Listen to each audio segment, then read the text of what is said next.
We'll move on to our next story. Rental dispute, legal expert clarifies who pays utility bills. So as we are bang in the middle of a global recession, it's definitely a pinch to one's pockets to be introduced to higher rents or utility costs. Hence, this case that we're going to be talking about, where a Dubai resident shared her concern regarding chiller fees and took to an online forum, Reddit, to question if her landlord can increase the rent by 15% and also make her pay chiller fees. So here's the breakdown of the dispute. Now, the tenant rented the apartment back in 2021 with a contract stating that it is chiller free. And her landlord wasn't aware that the housing agent added this term to the tenancy contract, which was signed by the landlord. Now, after some back and forth, the landlord then agreed to pay the chiller fees for 2021, but refused to pay the amount for the coming year and notified the tenant of the same less than 90 days required for changes to the rental contract. So the landlord is now demanding a chiller fee on top of the 15% rent hike. Now, in her contract, it says tenant will be responsible for utility bills in the additional terms in the main tenancy contract. It says building is chiller free. So then we had Emirati lawyer Omar Al Helu. He shed some light on this and clarified that if the tenant and landlord disagree on changing certain provisions of the lease or tenancy agreement, the landlord cannot evict the tenant without an order from the rental dispute centre. So if this is a similar situation to you, the landlord will need an order.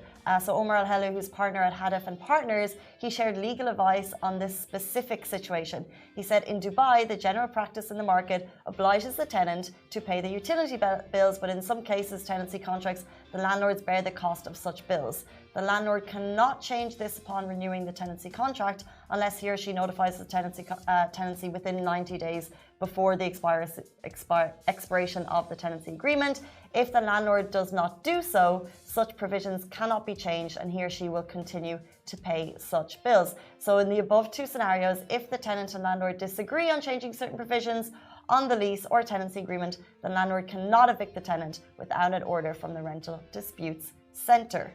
So like you said before, most of the laws are always with the tenant and in support of the tenant. So in this case as well. So if you are facing like changes in your contract that you're not okay with, do speak to your landlord, and then you can always bring up the rental dispute center. You can always have a word with them, take some legal advice and see where to go from there. Because if the expenses are getting way too much for you, like even that moving out doesn't seem like, an option right now, just make sure you get the right help and the right advice for you to take the next steps. Exactly, because I feel like this is amazing because we have the information from Omar Al Helu. In some cases, if you don't have access to a lawyer, I feel like people jump onto Facebook pages and they're like, is this okay? Because in some cases the line is always very clear, the law is always very clear, but in some cases landlords may try and get a sneaky one past you. For example, if they want to raise your rent, they need to do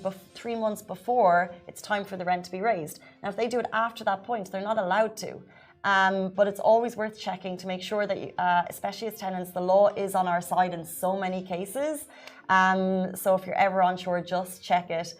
Don't always use Facebook groups as kind of a guide, but people are super helpful. We're a very helpful community in terms of sharing. So you can use them, but also just check on. Yeah, of course, like asking, it's fine, but like everyone has a different experience and would get the information from a different source because there's so many sources online. So what you want to do is get it from the official source. So someone who is verified to give you that information, like a government entity or of course a lawyer.